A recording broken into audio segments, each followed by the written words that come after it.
My name is Zach Hancock. I live in New York.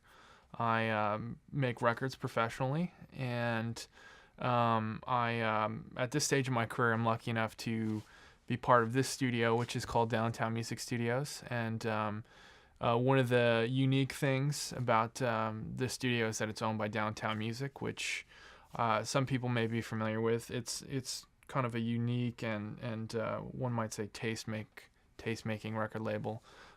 So that's in a nutshell who I am at this moment. I work for them in different capacities. The main capacity is a recording engineer, and I function as that in for a lot of different artists in New York City outside of this record label and recording studio as it is.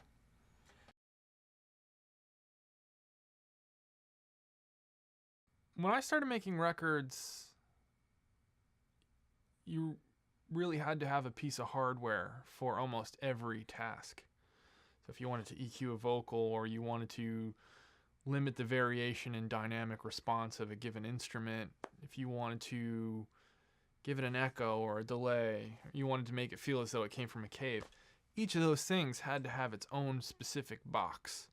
And because of that, I would say that the recording studio was a necessity, not a privilege.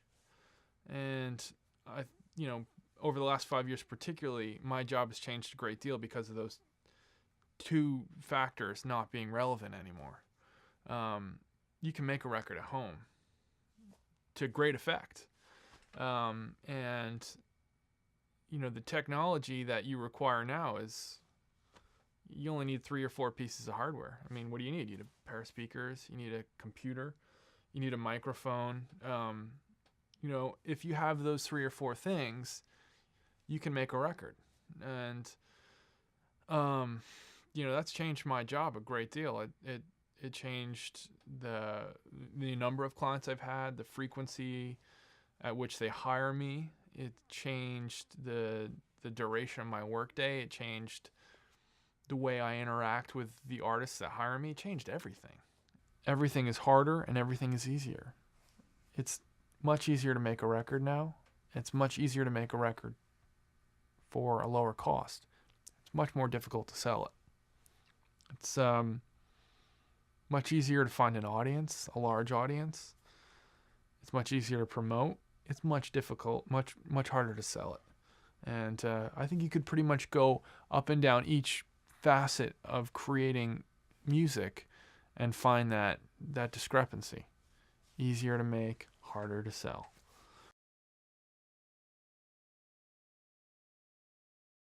There was probably a moment in the 60s when a person had heard a synthesizer for the first time. And I'm sure there was a dramatic contingent of people that had put their hands up and said, "This is bad." And then there was a dramatic contingency of people that said, "This is amazing." Much as it was then, now it's a little bit of both. And there's been a whole bastion of creativity that has been unleashed by these kids who are making records at home. And then there's I can't tell you how much creativity has been stifled by the technology. Its delivery as well as its creation. So it's good and bad. And there's things that I love about it, and there's things that I hate about it. I really can't change the fact that it has changed. So I do my best to embrace it, and I do my best to avoid the potholes that have come from it. The editing process has changed so much, and in creative ways and in terrible ways. I think about 10 years ago, if I had worked with a drummer and that drummer couldn't play that particular part with musicality or precision, then we would work through the process until he could or she could, or we would hire somebody else. Now, if a drummer can't articulate a part with precision or musicality, I'm expected to edit it until it has those qualities. And I think that stifled a lot of the musical element of music now. I mean, if you listen to a Motown record, for example, those records are all played by amazing musicians. And now, much of what you hear, I shouldn't say for all records, but for pop records, the records that I make, the records that I'm hired to make, those records are generally, mechanically edited to, some people might consider a sterile precision, a computerized precision. People value music differently now. I always remember having such pride in ownership. I remember going to record stores, buying CDs, buying 12-inch vinyl. It was a wonderful experience. And you would go and be amongst the community. In New York City, people would be lining out the door. And there was a real energy to that. And also, you had a smaller selection of music, and it meant so much. These are your 10 CDs. You're a 12-year-old kid, 13-year-old kid. These are your 5 CDs, and you remember rolling the tape back. You know what I mean? You'd throw the tape in, and you listen to your favorite song, and you would have to rewind it. All those things made, to me, the experience more valuable. The fact that I can have almost whatever my heart's desires instantaneously, that's a wonderful thing. But at the same time, I don't covet my record collection in the same way, because I acquired it so easily and I didn't experience the purchase with other people. The other thing that I found myself going through, because I really can't talk about everybody else, but I think it's kind of universal, is that I enjoy music by myself now. Think about what the most ubiquitous common musical playback device is now. It's built for one person to listen to it. It's an iPod with headphones. It's an iPhone with headphones. It's not a 12-inch record player. It's not a CD player.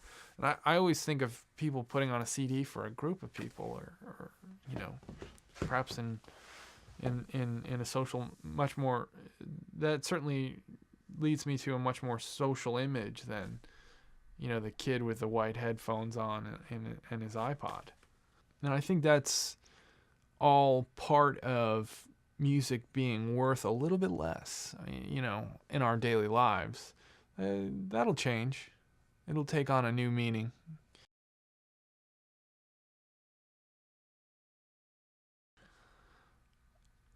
I will always fondly look back at this era as a recording engineer and say to myself, damn, we made really loud music. I think the digital technological moment in time right now has led us all to crave this, unified volume of music, and it's unified at its loudest point. So, I fondly look back at the 80s and say, yeah, you guys used a whole lot of reverb there, and people got addicted to it. They're like, throw some more reverb on the snare. It's awesome. 10 years later, you look back and you're like, geez. 10 years from now, we'll probably look back at music now and say, ooh, because 10 years from now, music is still going to exist in a digital format through the internet. It'll be at a higher sample rate. Digital music will sound as clear as day. I think we will look back and think to ourselves, it'll be like the dawn of electricity. I think the internet has had that, that kind of meaning to the art that we're discussing. I'd like to think that I'll be in the music business then, looking back, admiring the fact that, this incredible movement happened and I was able to navigate it in this fashion. And these are some of the incredible pieces of music that transpired then. And, I think the fashionable thing about it that I will look back at and say is, my gosh, it was really loud and it was really low resolution. Maybe that's what I hope, but that's what I think will happen.